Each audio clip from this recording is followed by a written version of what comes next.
Boa noite, meu irmão, minha irmã, meu amigo, minha amiga.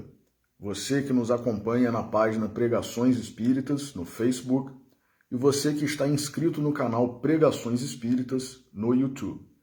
Sejam todos muito bem-vindos a mais uma pregação de sábado às 20 horas, hoje, dia 12 de agosto de 2023. Como leitura preparatória para a nossa prece, nós vamos ler do Evangelho de Marcos, capítulo 5, versículos 21 a 43.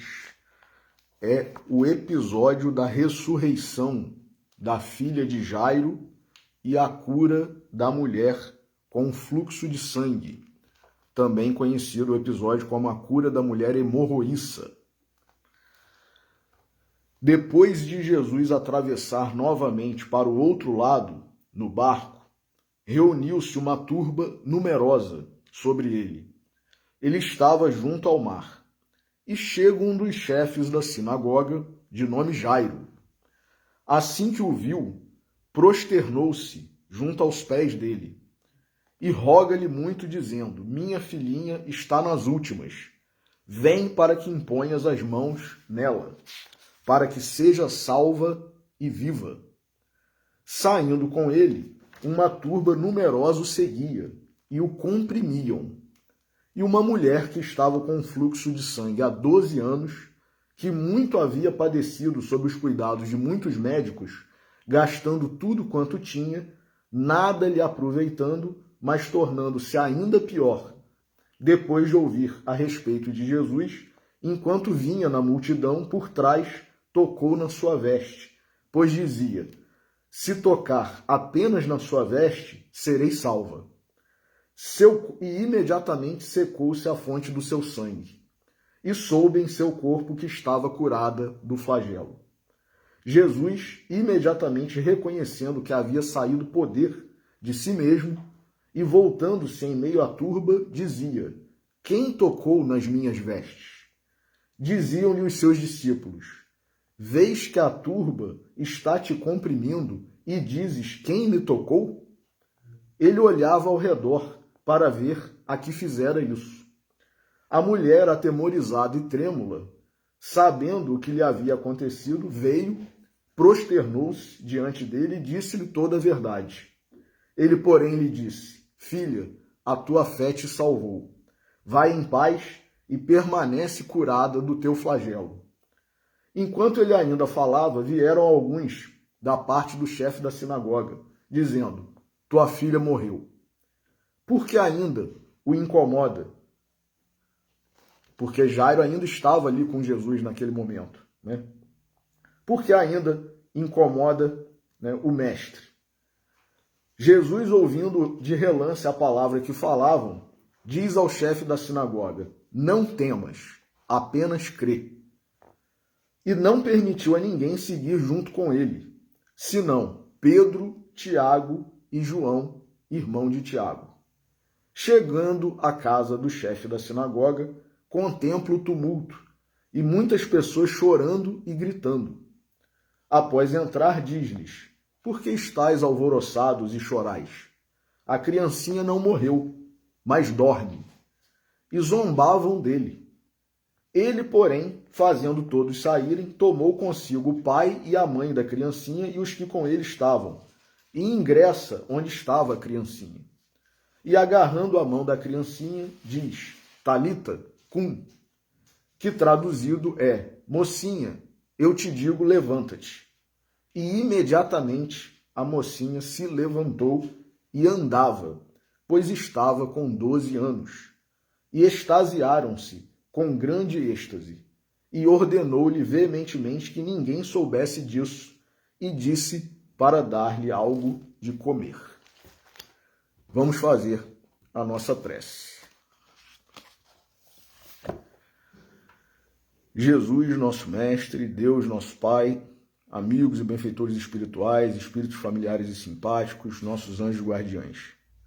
Neste momento em que estamos reunidos, em Teu nome, Senhor Jesus, para estudarmos as Tuas lições, o Teu Evangelho, pedimos a bênção, a intercessão, a inspiração, para que possamos juntos receber tudo que nos será trazido na noite de hoje da melhor forma, da forma mais pura, mais límpida, e antecipadamente gratos por mais esta bênção, por mais esta oportunidade.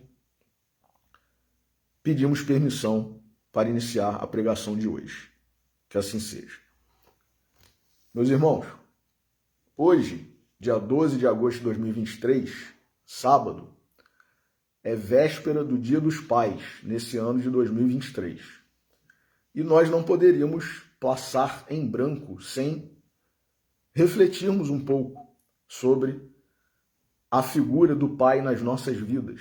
Todos nós que estamos encarnados, que estamos aqui no planeta Terra, passando por essa experiência, essa bênção, essa oportunidade que Deus nos dá de resgatarmos nossos débitos, avançarmos um pouco mais na nossa trajetória evolutiva, deve-se também não somente às mães, mas aos pais, porque nós aqui, como seres biológicos, dependemos, né, dos gametas masculinos e femininos.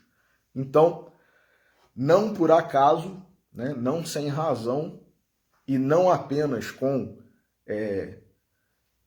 intuito, né, objetivos comerciais, foi criado o Dia dos Pais.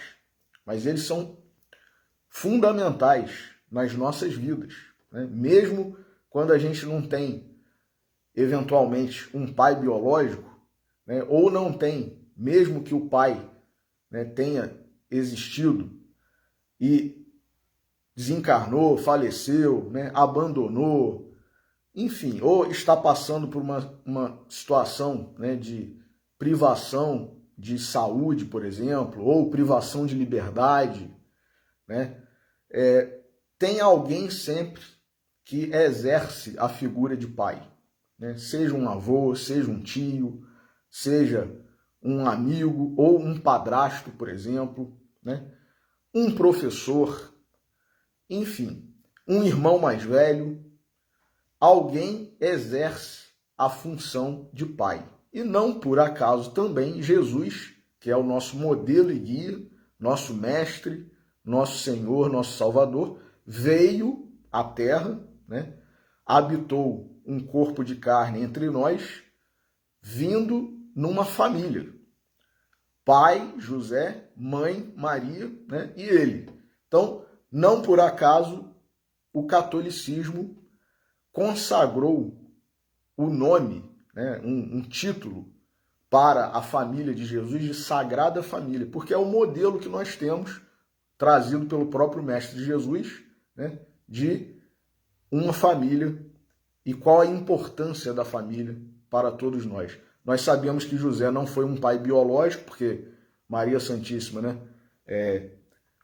teve a concepção sagrada, né, por obra e graça do Espírito Santo, mas exerceu sim a função de pai, dando proteção, né, provendo a sua família, zelando e, inclusive, com a sua mediunidade maravilhosa, com os sonhos que tinha, né, protegeu Jesus e Maria durante um período em que Jesus, ainda pequeno, estava sendo alvo de perseguições, né, por causa dos poderosos da época, que, quando souberam que as profecias estavam a se cumprir, que o rei dos judeus havia finalmente nascido, então começou com Herodes, né, sabendo que os magos estavam passando por ali para irem até o local onde Jesus havia nascido, e, mentindo para os magos, disse que se eles encontrassem,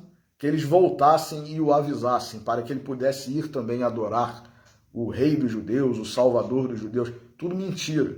Tanto que ele havia mandado matar todas as criancinhas com 2 anos ou menos, né? E foi uma matança, né? um genocídio de crianças que, infelizmente, né, estavam numa situação semelhante à de Jesus, com algo em torno de 2 anos ou menos, né?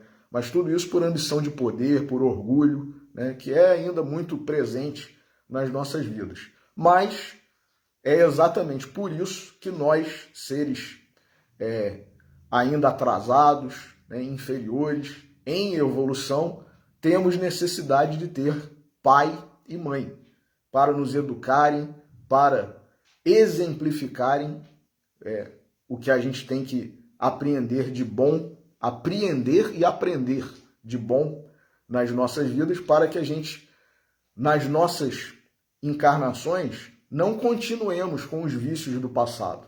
Então, o pai e a mãe, quando percebem ali que a criança, desde novinha, desde pequena, já tem algumas tendências, né, como nós espíritas temos a frase célebre, reconhece o verdadeiro espírita pela sua transformação moral e pelos esforços que faz para domar suas más tendências, a criança ainda não tem consciência disso.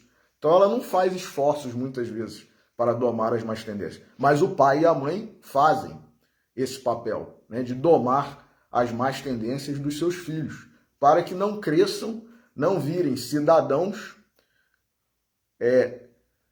com os mesmos vícios, né, principalmente para nós espíritos, que sabemos que trazemos de outras experiências reencarnatórias, mas para que nós sejamos cada vez melhores, né, para que nós possamos colaborar na sociedade, né, sermos cidadãos de bem, né, cumpridores das nossas obrigações, dos deveres cívicos, né, do patriotismo, da urbanidade, convivência, né, com as pessoas. E tudo isso está de acordo com as leis de Deus, né? Lei de sociedade, lei de reprodução, tudo isso está lá no Livro dos Espíritos, que nós sabemos que são as leis morais, as leis da natureza, né? Então, a gente não pode simplesmente não valorizar, né, da forma correta a figura do pai juntamente com a mãe. Então, nós escolhemos essa passagem que está no Evangelho de Marcos, mas está também no Evangelho de Mateus e no Evangelho de Lucas, que é a passagem da cura da mulher hemorroíça e da filha de Jairo. E muitas vezes, automaticamente, sem que a gente tenha se preparado, né, se premeditado, digamos assim, para isso, mas o que ganha mais destaque nessa passagem é exatamente a cura da mulher hemorroíça, né? Mas nós temos que atentar, meus irmãos, porque a cura da filha de Jairo é um exemplo não somente, né, do poder de Jesus, né, da magnitude espiritual, moral, divina de Jesus. Ele fez duas curas praticamente no mesmo momento, né, com diferença de alguns minutos, né? Não chegou, quero crer, a 1 hora. Inclusive, uma das coisas que nós vamos falar aqui foi exatamente o tempo que Jesus levou, porque nós temos que aproveitar esse episódio para exaltarmos a figura de Jairo como pai. Por isso que eu trouxe, né, essa reflexão hoje. Primeiramente, né, ele, Jairo, como está aqui no Evangelho de Marcos, né, e também no de Mateus e no de Lucas, ele era chefe da sinagoga. Então ele não era uma pessoa qualquer que estava ali no meio da multidão, curioso, né, ou apenas querendo se beneficiar porque sabia que Jesus já havia feito muitas curas. Jesus, eventualmente, alimentava pessoas famintas, né, com seu poder milagroso e distribuía pães e peixes, né, para quem estivesse junto ali, próximo dele, né, e acabava se beneficiando. Então, nada disso. Ele era uma pessoa, um homem religioso, né, dentro do judaísmo, era um chefe de sinagoga, então era alguém que tinha um destaque na sociedade, né? Não era apenas um frequentador, um religioso, ele era o chefe da sinagoga. Todos o conheciam naquela região ali, né? E ele, mesmo Jesus sendo, né, por muitos religiosos da época, por muitos judeus, né, por muitos doutores da lei, fariseus, sacerdotes, sendo discriminado, sendo classificado como subversivo, né? Alguém que estava destruindo, digamos assim, né? a crença, a religião judaica, sendo considerado um herege, né? Jesus. Ele era aquele que estava fundando, digamos assim, na visão dos sacerdotes, dos doutores da lei, dos fariseus da época, ele era alguém que estava fundando uma nova religião. Então, quer dizer, poxa, esse homem vai destruir a nossa religião e um chefe da nossa sinagoga vai requisitar alguma coisa, né? Vai estabelecer uma relação, né? Vai demonstrar respeito. Jairo não se importou com nada disso. Ele poderia, inclusive, como nós já vimos em alguns estudiosos refletindo sobre essa passagem, ele poderia ter sido alvo, Jairo, de uma expulsão da sinagoga. Você está agora achando interessante essa nova seita aí, essa nova religião que está surgindo, né? Então você não vai ser mais o chefe da sinagoga para a gente, né? Você está fora. Ele não se importou com nada disso. Ele estava ali exercendo seu papel de pai. O pai que promove a segurança da família, o pai que busca tudo o que pode para salvar, por exemplo, uma filha doente, né? E, como está aqui na passagem que nós lemos, né? Ele chegou sendo o chefe da sinagoga, no meio daquela multidão, porque Jesus já estava ali acompanhado de uma multidão, e não apenas dos 12 discípulos que nós conhecemos, né? Havia um sem número de pessoas. Ele, Jairo, sendo o chefe da sinagoga, chegou, prosternou-se, quer dizer, ele ajoelhou, ele reverenciou Jesus. E ainda disse, né? Minha filha está nas últimas. Vem para que imponhas as mãos nela, para que seja salva e viva. Meus irmãos, ele sendo chefe da sinagoga, ele tinha recursos financeiros, porque muito se misturava em relação à vida religiosa e à vida econômica, à vida financeira, à vida profissional naquela época, né? Tanto é que a gente sabe que uma das coisas que fez com que Jesus agisse de forma enérgica foi a passagem da expulsão dos vendilhões do templo. Por quê? Porque todos os envolvidos com a religião naquela época tinham uma condição financeira boa, porque eles tinham a própria moeda. Os sacrifícios que eram feitos, né, as oferendas, dependiam de uma troca de moedas. Então era como se a gente tivesse que, hoje, por exemplo, na hora de ir à igreja fazer uma oferenda, né, fazer um sacrifício, caso a nossa religião estabelecesse isso, que a gente tivesse que trocar o real aqui no Brasil, por exemplo, pelo dólar, né, que está quase R$ 5 aí hoje. Imaginemos, então, o lucro, né, que isso gerava para aqueles sacerdotes, doutores da lei, né, fariseus. Então, eles tinham uma condição muito boa financeira, né? E esse homem, então, Jairo, sendo o chefe da sinagoga, por certo, tinha uma condição financeira boa. E a sua filha, doente, né? Nas últimas, como diz aqui o Evangelho de Marcos, né? Quer dizer, quase morrendo já, nos últimos instantes de vida. Por certo, ele já havia gasto algum valor considerável com médicos, né, com elixires, né, e outras coisas mais, medicamentos, remédios, que embora naquela época fosse muito precária a medicina, né, mas nós sabemos que conseguia-se também, né, curas, né, melhoras, né, abrandamentos ou prolongar a vida de um determinado paciente, né, que estivesse passando por uma enfermidade, por uma patologia. Tanto é assim que um dos grandes evangelistas, né, e que são dos 4 evangelistas sinóticos, né, que é Lucas, era médico naquela época, né? Então, Jairo tendo essa condição, sendo chefe de sinagoga, né, ele vai diante da multidão. Ele, por exemplo, ao contrário de Públio Lentulus, né, que é Emmanuel, lá na encarnação em que ele foi um senador romano, quando perguntou à sua filhinha, Flávia, né, isso tudo está relatado no livro Há 2000 anos, Romance de Emmanuel, psicografado por Chico Xavier.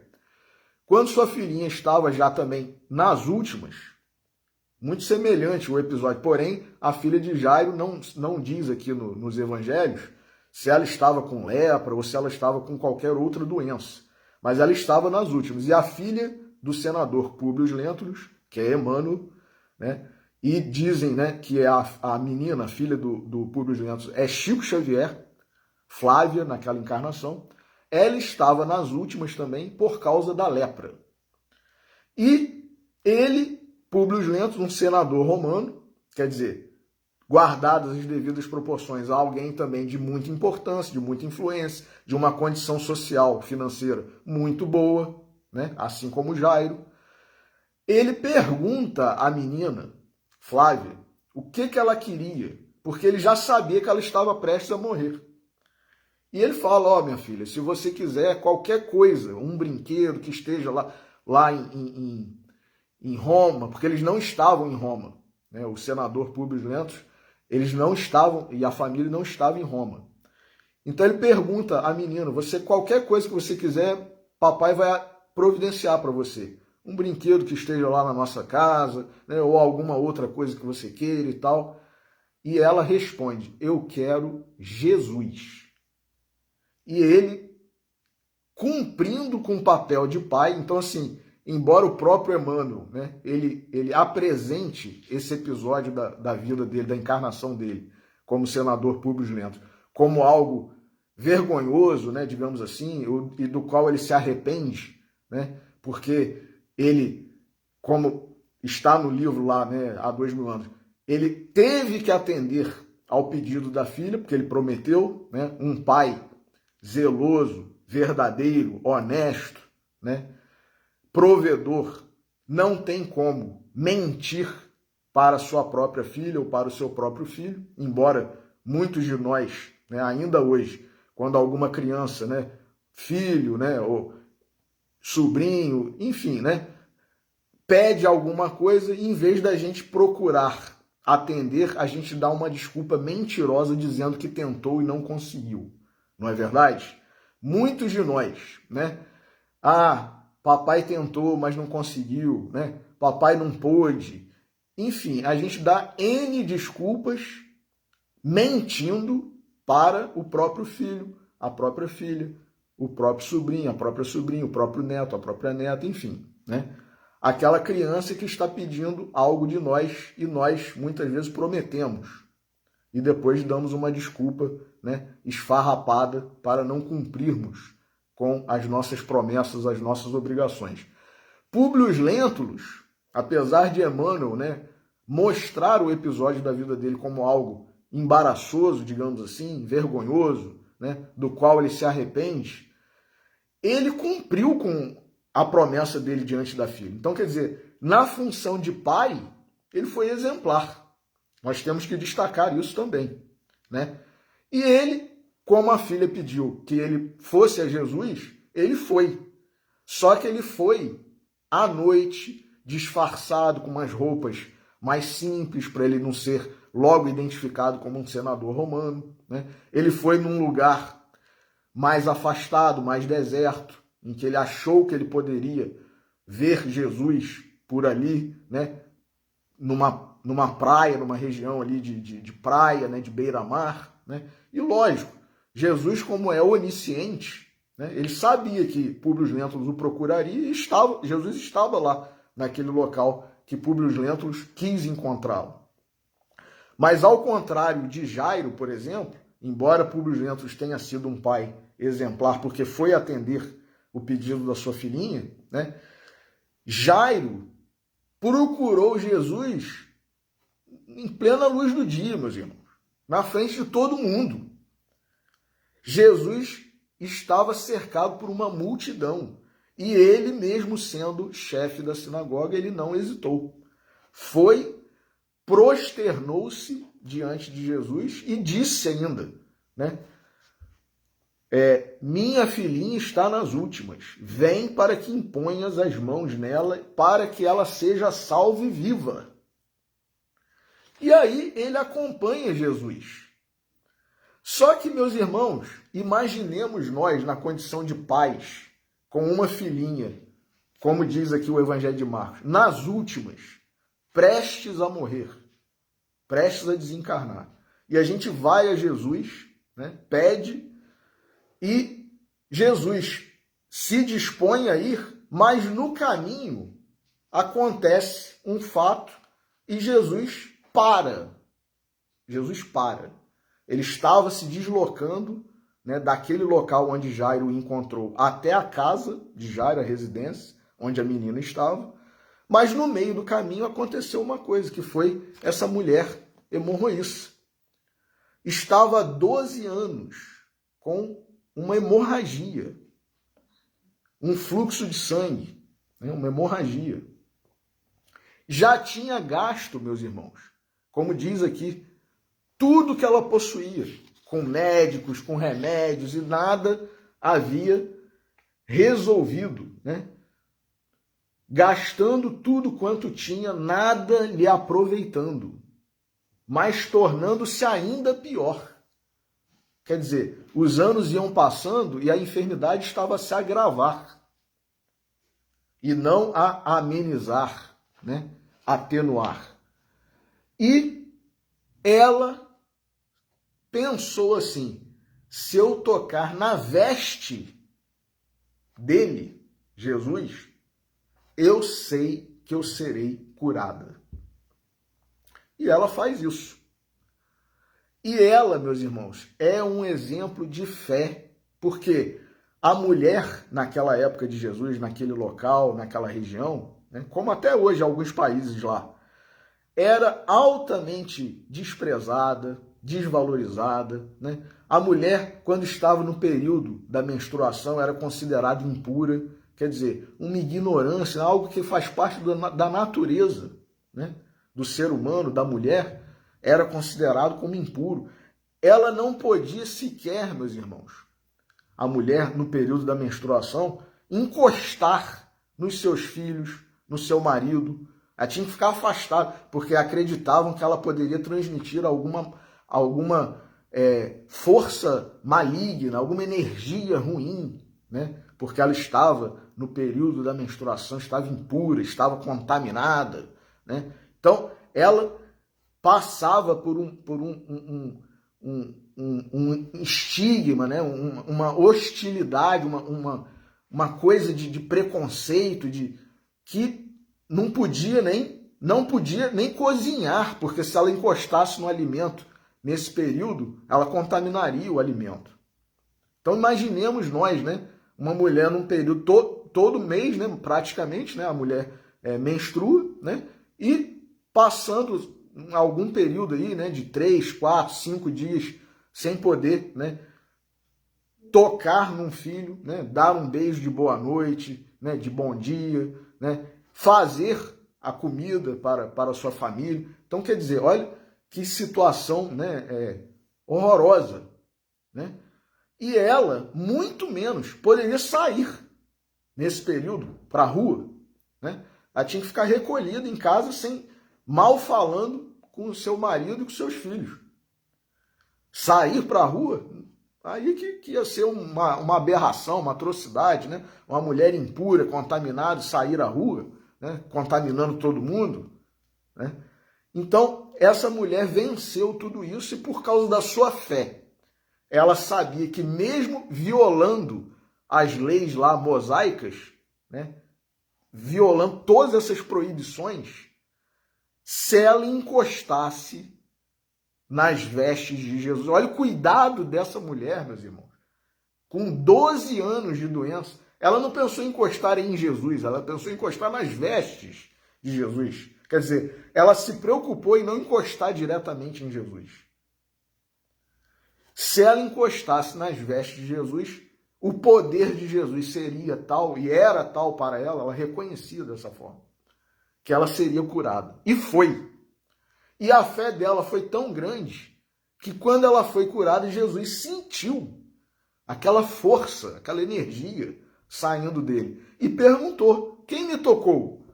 Os discípulos meio até que, eu não sei se eu vou usar uma palavra correta, mas eles meio que zombaram, né? Assim, Senhor, essa multidão te aperta, te comprime, te empurra, e tu perguntas quem me tocou?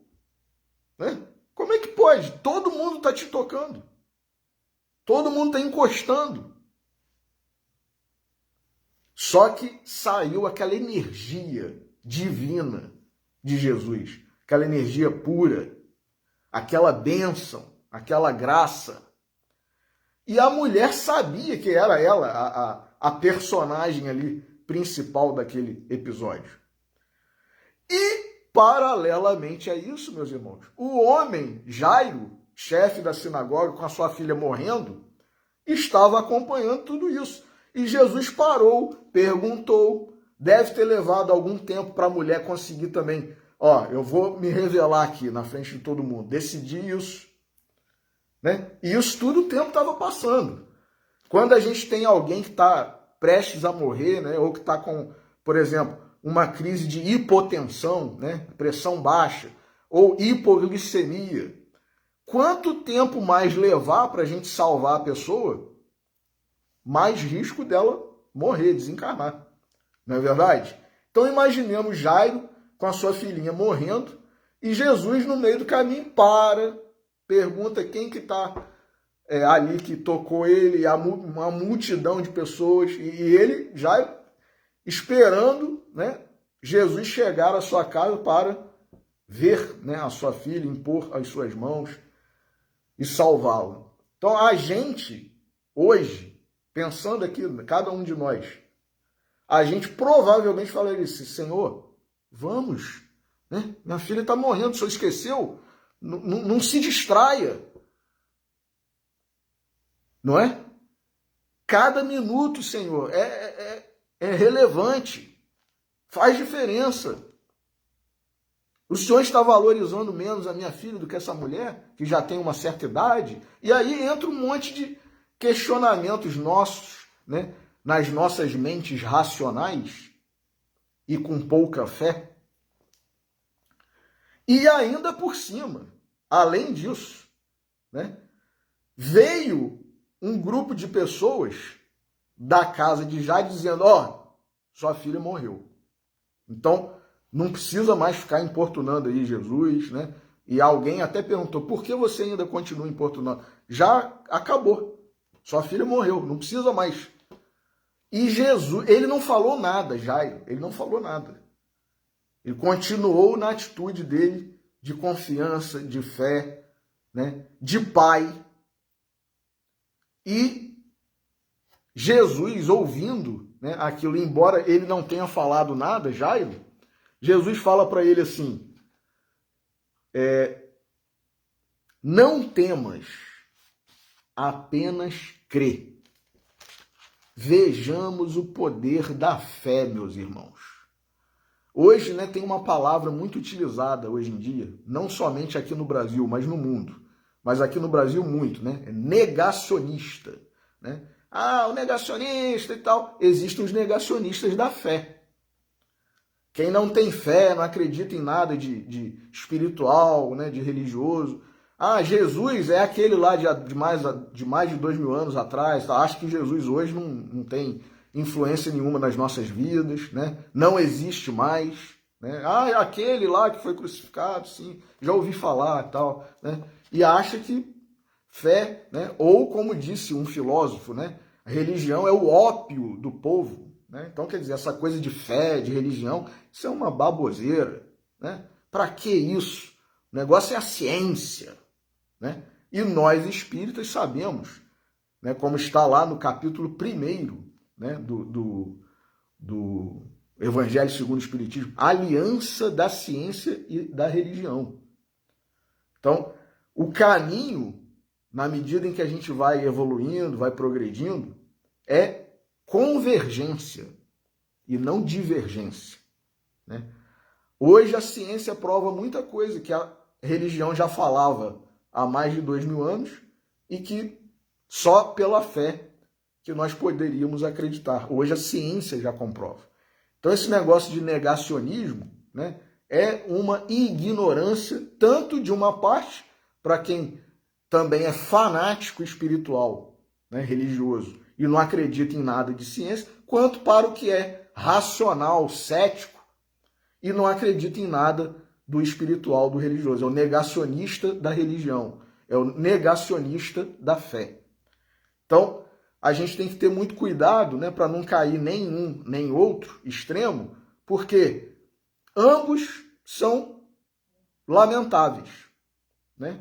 A gente tem que ter equilíbrio, bom senso, fé, né, e conhecimento, né? Conhecereis a verdade e a verdade vos libertará. Então, o caminho é de convergência entre ciência e religião, e não de divergência. Mas então, voltando aqui a Jairo, né? Jesus parou, começou a procurar quem era a pessoa que havia tocado suas vestes, né? Deve ter levado algum tempo ali até a mulher, né, se sentir confiante para publicamente, embora ela estivesse ali no meio da multidão, mas ela apenas tocou e não falou nada, né? E ela assumir ali publicamente tudo o que estava acontecendo com ela, como Marcos relata aqui, né? Vou reler aqui.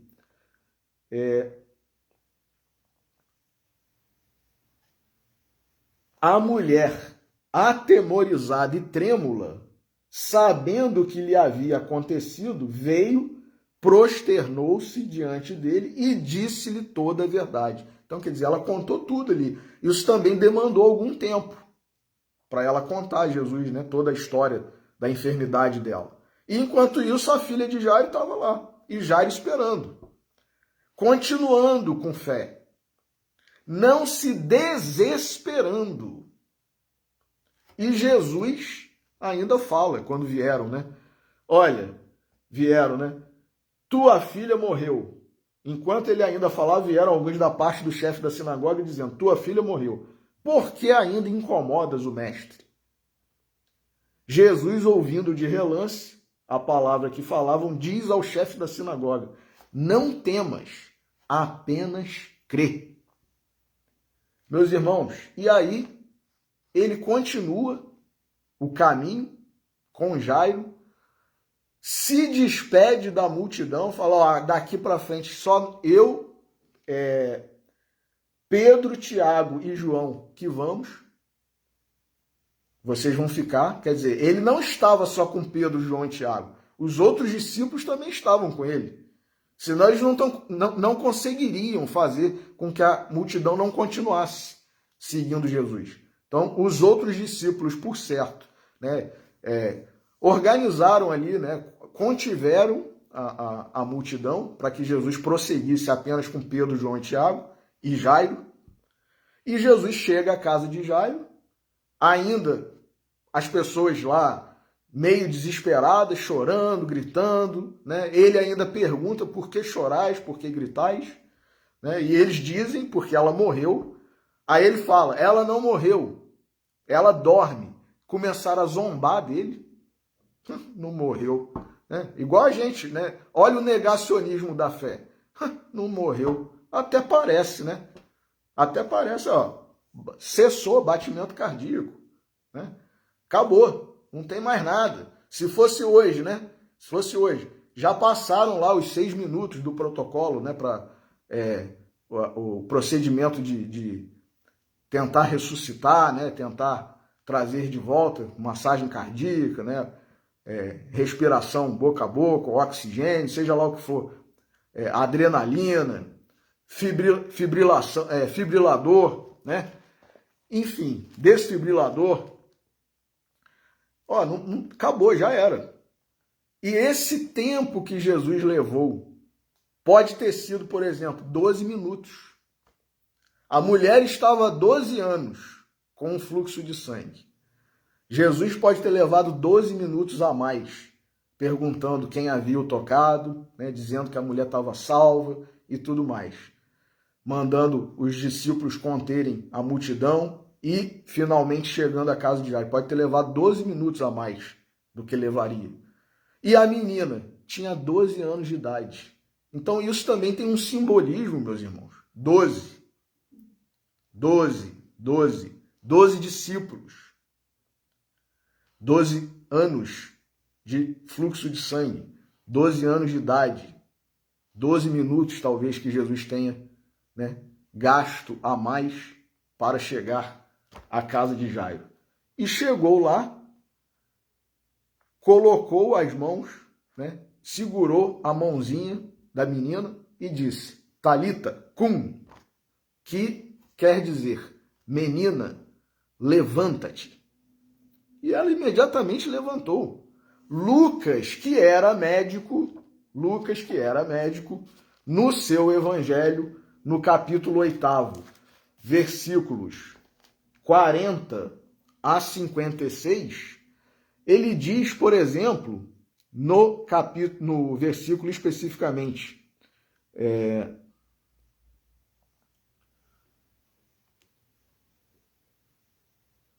55, capítulo 8, versículo 55 do Evangelho de Lucas.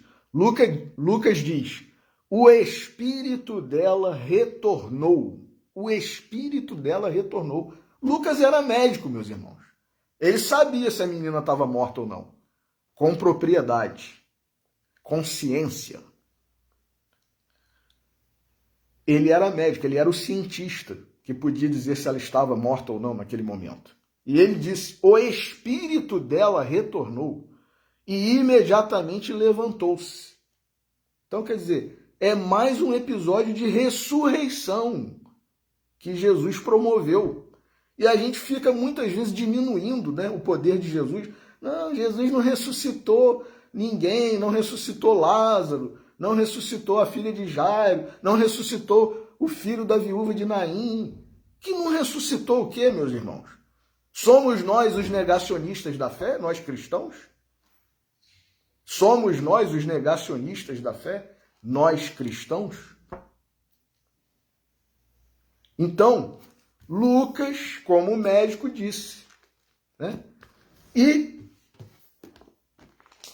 Emmanuel, né, na sua obra Fonte Viva, Caminho, Verdade e Vida, Vinha de Luz, Pão Nosso, ele tem 2 textos aqui sobre esse episódio que nós vamos ler.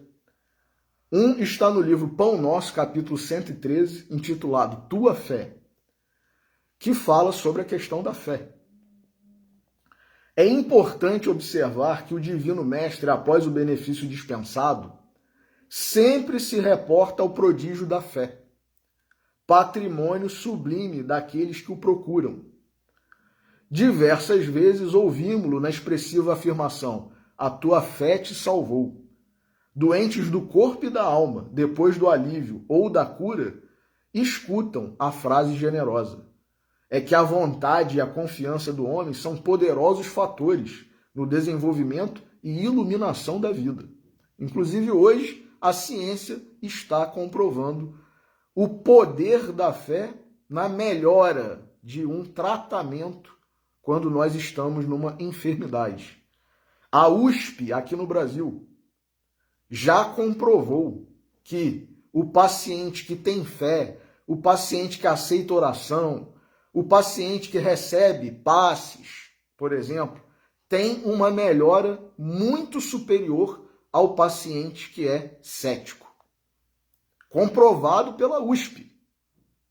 Então está aqui Emmanuel, né, a dizer, muitos anos antes da USP comprovar, né? O navegante sem rumo e quem nada confia somente poderá atingir algum porto em virtude do jogo das forças sobre as quais se equilibra, desconhecendo, porém, de maneira absoluta o que lhe possa ocorrer. O enfermo descrente da ação de todos os remédios é o primeiro a trabalhar contra a própria segurança. Tem gente que não acredita nem no medicamento. Eu vou tomar, mas... né? Então, quer dizer, o efeito dessa descrença, que aí não é descrença na fé, na religião, no espiritual, é descrença até na ciência. Né? É o descrente de tudo. Né? O homem que se mostra desalentado em todas as coisas não deverá aguardar a cooperação útil de coisa alguma, diz Emmanuel. As almas vazias, embalde, reclamam o quinhão de felicidade que o mundo lhes deve.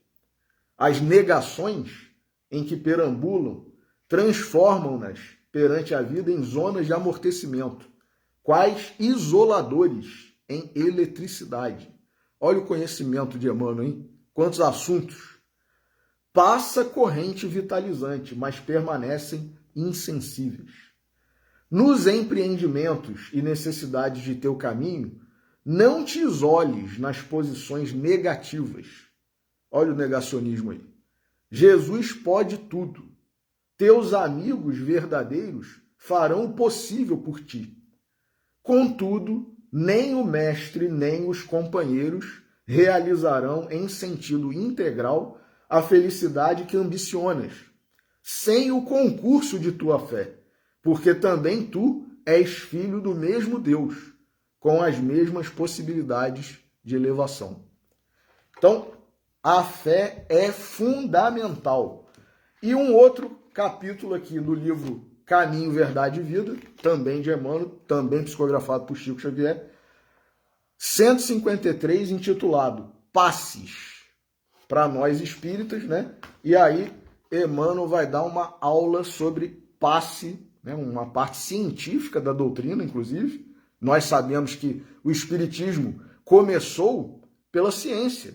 Kardec se encantou com o magnetismo, primeiramente, né? Depois é que ele foi vendo que tinha uma correlação e começou a pesquisar tudo que a gente sabe que ele pesquisou. Mas iniciou-se, né, o seu interesse pelo magnetismo, né, que é Mesmer, né, que é chamado de mesmerismo também. Então, essa lição aqui, esse comentário, esse texto de Emmanuel, Passes, capítulo 153 do livro Caminho, Verdade e Vida, é uma aula resumida, né, e sobre uma parte científica da doutrina, mas que ele também, lógico, né, dá uma pincelada aqui no aspecto evangélico, né, espiritual e religioso. Jesus impunha as mãos nos enfermos e transmitia-lhes os bens da saúde. Seu amoroso poder conhecia os menores desequilíbrios da natureza e os recursos para restaurar a harmonia indispensável. Nenhum ato do Divino Mestre é destituído de significação. Reconhecendo essa verdade, os apóstolos passaram a impor as mãos fraternas em nome do Senhor e tornavam-se instrumentos da divina misericórdia. Tem relatos lá no livro de Atos dos Apóstolos, Pedro, Paulo, curando também através da imposição de mãos, né? A sombra de Pedro curava. Isso é o quê? Magnetismo. É o início aí da doutrina espírita, né? Atualmente, o cristianismo redivivo, no cristianismo redivivo, temos de novo o movimento socorrista do plano invisível por meio da imposição das mãos. É o passe. Os passes, como transfusões de forças psíquicas, em que preciosas energias espirituais fluem dos mensageiros do Cristo para os doadores e beneficiários, quem é o passista também se beneficia, meus irmãos. Porque primeiro a energia que vem do alto passa pelo passista. Então o passista, quando dá o passe, ele está tomando passe também. Primeiramente, inclusive, né? Representam a continuidade do esforço do mestre para atenuar os sofrimentos do mundo. Seria audácia por parte dos discípulos novos a expectativa de resultados tão sublimes quanto os obtidos por Jesus, junto aos paralíticos, perturbados e agonizantes. É claro, né? A gente não vai pretender fazer o que Jesus fazia, O mestre sabe, enquanto nós outros estamos aprendendo a conhecer. O mestre sabe. Nós estamos aprendendo a conhecer, diz Emmanuel. E ele, mais uma vez, num exemplo de humildade, se coloca junto, né? Nós outros. É necessário, contudo, não lhe desprezar a lição, continuando, por nossa vez, a obra de amor com mãos fraternas. Onde exista sincera atitude mental do bem, pode estender-se o serviço providencial de Jesus. O que eu preciso para dar paz? Amor, caridade, fraternidade, boa vontade, benevolência. Existem livros dizendo, né, sobre as formas de se dar paz, né? Rubinho, nosso grande amigo, nosso diretor doutrinário durante 31 anos na Escola de Jesus Cristo, dizia daquela forma engraçada dele e tal, né? Tem gente que dá passe de tal jeito, não sei o quê, a gente ria dessa, né, com os exemplos dele. Precisa de uma técnica específica? Precisa. Amor, boa vontade, fraternidade, vontade de promover o bem, querer o bem daquela pessoa. Isso é fundamental. Diz Emmanuel aqui, vou repetir, onde exista sincera atitude mental do bem, pode estender-se o serviço providencial de Jesus. Jesus é que promove esse serviço. E termina Emmanuel, não importa a fórmula exterior. Olha aí, não importa a fórmula exterior. Cumpre-nos reconhecer que o bem pode e deve ser ministrado em seu nome, em nome de Jesus, né?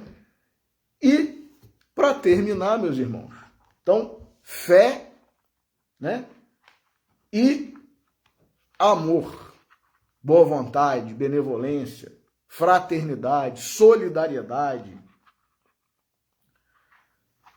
Para terminar, como a reflexão, embora tenha abrangido, né, várias coisas, vários assuntos, mas o foco é Jairo, como exemplo de pai, eu vou ler do livro De Jesus para os que Sofrem, professor Clóvis Tavares, o capítulo 15, intitulado Segura minha mão, Pai.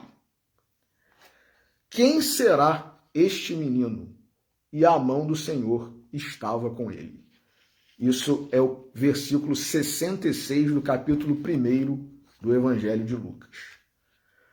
Uma velha página escrita por humilde madeireiro americano nos fala da ternura filial de um garotinho enfermo, transfigurado em símbolo de fé, da segura fé que devemos conservar na divina providência. Olha aí, mais um exemplo de fé. O pequeno texto aqui resumido dá notícia de um pai, Carlos, que tinha um filhinho no hospital. O menino já havia saído da sala de cirurgia, onde sofrera delicada intervenção. Estava agora em modesta enfermaria, adormecido. Thornton, o madeireiro, viu o pobre Charlie em lágrimas, transtornado, junto ao leito do seu filhinho. Ouviu também suas lamentações. Por que não chamar um médico mais cedo? Por que não dera maior atenção aos sintomas da enfermidade do pequenino? Por quê? Por quê? Quer dizer, olha aí, esse pai é também um exemplo de pai. Preocupado, né, zeloso, achando que não tinha feito tudo o que poderia, o que lhe cabia, né? Esse sim é um exemplo de pai, né? Algum tempo depois, cessado o efeito maior da anestesia, o garotinho abriu os olhos e sorriu levemente ao ver seu pai perto do seu leito. Estendeu a pequenina mão, ainda febril, para o genitor e disse-lhe num sussurro: segura minha mão, pai. Está doendo tanto? O carinhoso pai apertou docemente entre as suas a mão do filhinho. O menino tornou a sorrir e adormeceu de novo. Olha a segurança que o pai transmite, né, para o filho. Foi então que Carlos também fechou os olhos e também falou, num murmúrio de uma prece que lhe subia do coração: segura minha mão, pai. eu sofro tanto. Ensinou-nos Jesus muitas coisas belas sobre o Pai cheio de amor, o Pai nosso que está nos céus, onipresente em seu universo imensurável. Ele é o Senhor da criação inteira, sabemos, embora não possamos conceber a essência de seu espírito, nem a beleza de seu poder. Aprendemos, contudo, com o Mestre Divino que em sua casa infinita há muitas moradas, e que essas muitas mansões serão nossas vivendas após esta vida transitória. Não sei se isso acontece com todos, mas essa declaração de Jesus, na casa de meu Pai há muitas moradas, vou preparar-vos lugar, é para mim, diz o professor Clóvis, de significante beleza e de supremo consolo.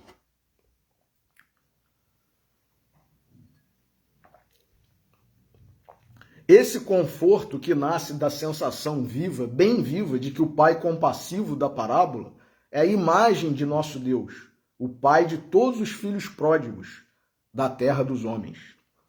Jesus surpreendeu seus contemporâneos, especialmente os fariseus e escribas, por nos haver dado um retrato espiritual de Deus, verdadeira revelação, um Deus de amor, um Pai afetuoso, rico de misericórdia e de cuidado conosco.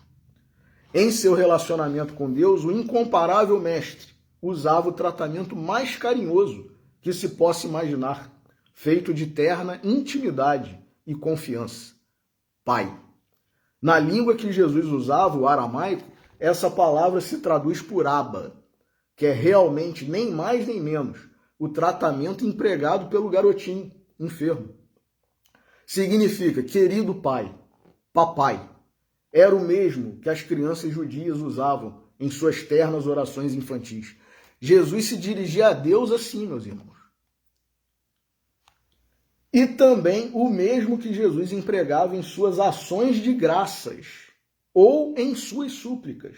Graças te dou, ó Pai, Senhor do céu e da terra, que ocultaste estas coisas aos sábios e entendidos e as revelaste aos pequeninos. Sim, ó Pai, porque assim te aprouve.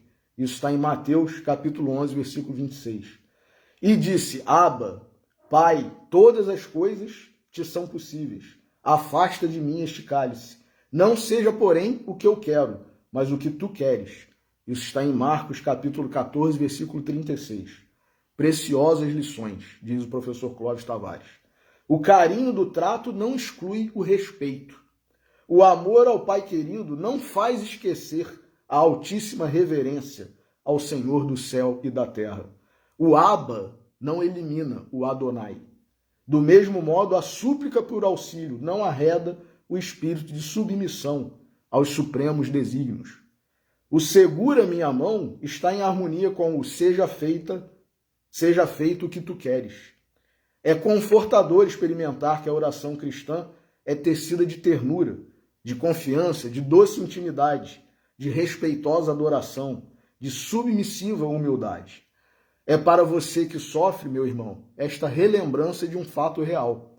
Também você, também eu, qualquer de nós, na vida entrelaçada de amarguras ou nas circunstâncias cruciais da provação, hoje e sempre, cada coração quebrantado pode erguer-se na oração da fé e clamar ou murmurar, na paz ou na tormenta. Pai querido, segura a minha mão.